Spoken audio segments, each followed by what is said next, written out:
नमस्कार. श्री स्वामी समर्थ. सर्वांचं आपल्या लाडक्या यूट्यूब चॅनलमध्ये स्वागत आहे. कसे आहात सर्वजण? मजेत असाल अशी मी अपेक्षा करतो. तर चला आज आपण पाहूया देवघरात पाळावयाचे 55 नियम. सर्वात योग्य लाकडी देवारा आहे. त्यामध्ये काळे शिसा वापरल्यास अतिउत्तम. त्या खालोखाल सागवान फळझाडाचे लाकूड चालेल. जंगली लाकूड वापरू नये, कारण देवाऱ्याला चिरा पडू शकतात. घरातील देवाऱ्याला कळस नसावा. देवघर ईशान्य कोपऱ्यात असायला पाहिजे. शक्य नसेल तर देवघर पूर्व किंवा पश्चिम दिशेला असायला हवे. देवघर वरून नेहमी चपटे असावे. देवघरामध्ये कुलदेवता, देवी, अन्नपूर्णा, गणपती व श्रीयंत्राची स्थापना करायला हवी. नंबर 6. तीर्थक्षेत्रातून विकत घेतलेल्या वस्तू देवघरात ठेवणे टाळायला पाहिजे. देवघरामध्ये पारंपरिक मूर्तीचीच पूजा केली पाहिजे. मूर्तीची स्थापना आसनावर बसून, पूजा करताना देखील आसनावर बसूनच पूजा केली पाहिजे. नंबर 9. देवघरामधील मूर्ती 4 इंचाहून जास्त उंच नको.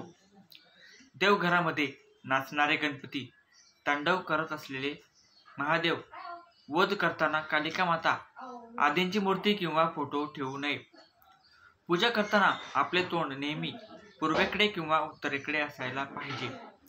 देवघरामध्ये महादेवांच्या लिंगाच्या स्वरूपात आराधना केली पाहिजे. मूर्तीच्या स्वरूपात महादेवांची पूजा करू नये. देवघरामध्ये पाणी उत्तरेकडे ठेवायला पाहिजे. पूजेमध्ये शंख, घंटेचा उपयोग जरूर करावा. दिवा देव्हाऱ्याच्या आग्नेय कोपऱ्यात असायलाच पाहिजे. निर्माल्य, पुष्प, नारळ इत्यादी पूजेनंतर विसर्जित केले पाहिजे. ते म्हणजेच निर्माल्य घरात ठेवणे वर्जित आहे. पूजेचे पवित्र जल घराच्या प्रत्येक कोपऱ्यामध्ये शिंपडायला पाहिजे. देवाला नैवेद्य नेहमी गोड वस्तूचा दाखवावा. खंडित झालेल्या मूर्तीचे विसर्जन केले पाहिजे.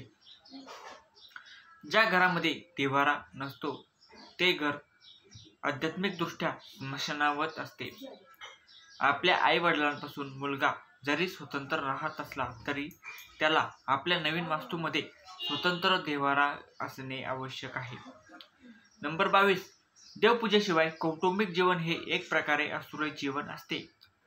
ईश्वरी साक्षीने चाललेला संसार हा प्रत्यक्ष लक्ष्मीनारायणाचा संसार असतो.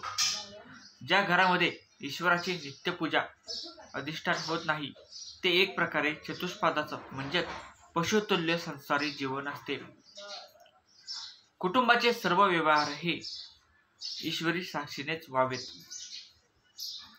ईश्वराचे अधिष्ठान हे ईशान्य दिशेला असल्यामुळे देवाऱ्याची योग्य जागा ही ईशान्य कोपऱ्यातच असावी. नंबर 26. वास्तूच्या ईशान्य कोपऱ्यामध्ये देवाऱ्याचे तोंड पश्चिमेस असले तरी चालते. ईशान्य कोपरा शक्य नसेल तर पूर्व पश्चिम तोंड करून देवारा चालेल, परंतु देवारा शक्यतो ईशान्य कोपऱ्यातच हवा. देवारा वास्तूच्या अगर त्या खोलीच्या दक्षिण भिंतीजवळ अगर नैऋत्य कोपऱ्यामध्ये केव्हाही असू नये. असल्यास आपल्याला अतिपीडा उद्भवतात. देवारा शयनगृहामध्ये म्हणजेच आपल्या बेडरूममध्ये नसावा. जर शक्य नसेल तर निदान देवाऱ्यासमोर तात्पुरते लाकडी पार्टिशनची व्यवस्था कायमस्वरूपी करावी. देवाचे फोटो दक्षिण भिंतीला लावू नका. पशुपक्षी, महाभारताचे युद्ध प्रसंगाचे चित्र सुद्धा घरामध्ये लावू नका. देवाऱ्याच्या अगदी समोर आपली पैसे ठेवण्याची तिजोरी नसावी. पूजा घराच्या प्रवेशद्वारासमोर देवाचे फोटो अजिबात लावू नका. पूजा घरात उंबरठा अवश्य असावा. आपण जर फ्लॅटमध्ये राहत असाल तर तो भिंतीवर बसू शकता, फक्त त्याच्या खाली लाकडी फळी ठोकून घ्या. देवाऱ्याच्या वरती निर्माल्य माळा असू नयेत. तसेच कोणत्याही प्रकारची अडगळ देवाऱ्याच्या वरती असू नये. पूजा घर भिंतीत करू नये. अगर देवारा संपूर्ण भिंतीत चिटकवून ठेवू नये. पूजा घरामध्ये अडगळीच्या वस्तू ठेवू नये. प्राचीन मूर्त्यांचे भग्न अवशेष पूजा घरामध्ये ठेवू नये. म्हणजेच भग्न झालेल्या मूर्त्या घरामध्ये ठेवू नये. देवघरामध्ये कमीत कमी मूर्ती आणि फोटो असावे. कुलदेवीचा टाक, मूर्ती अथवा फोटो, इष्टदेवतेचा फोटो, अगर मूर्ती, लंगडा बाळकृष्ण, नंदी व नागविरहित शंकरांची पिंड दगडाची किंवा पारद शिवलिंग असावे. एकाच देवाच्या 2 किंवा जास्त मूर्ती पूजेमध्ये असू नयेत. त्या दोन्हीही कार्य करत नाहीत. मात्र एकाच देवतेची मूर्ती व फोटो असेल तर हरकत नाही. दत्तक घराण्यांचे अगर बुडीत घराण्यांचे वंशज देवघरात अजिबात पूजन करू नये. ते सर्वच विधिवत विसर्जन करून नवीन देव करावेत. सोन्याचे देव असतील तर तेही विसर्जित करावे. नाहीतर पूजकाची सुद्धा वंशबुडी होते. संसारी माणसाने मारुतीची देवाऱ्यामध्ये पूजा करू नये. कुटुंबाचा वंश खंडित होण्याची शक्यता असते. देवाऱ्यामध्ये शनीची सुद्धा पूजा करू नये. सर्व जीवन संकटमय व अति उदास राहते.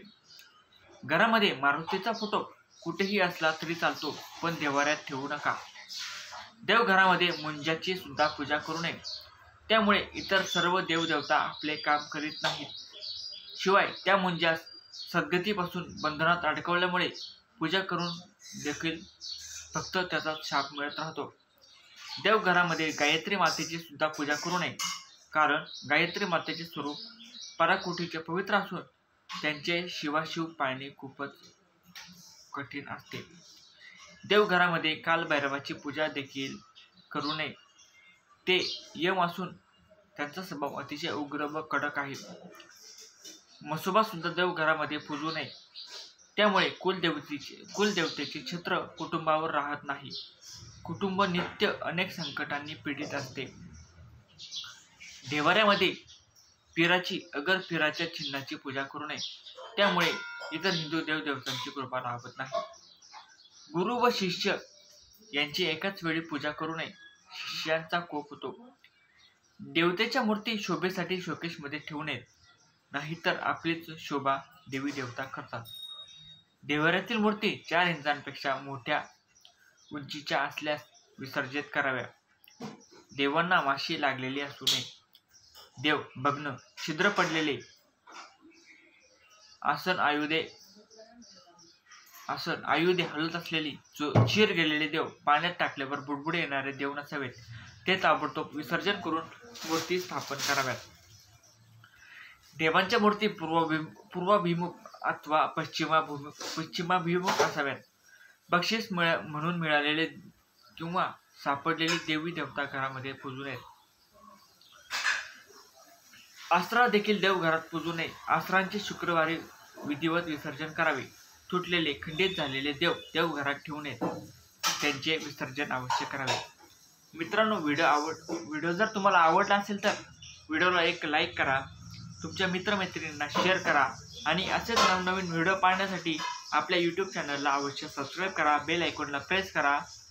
आणि माहिती जर आवडली असेल किंवा काही चूक झाली असेल तर कमेंट बॉक्समध्ये अवश्य सांगा. नमस्कार. श्री स्वामी समर्थ. श्री स्वामी समर्थ. श्री स्वामी समर्थ.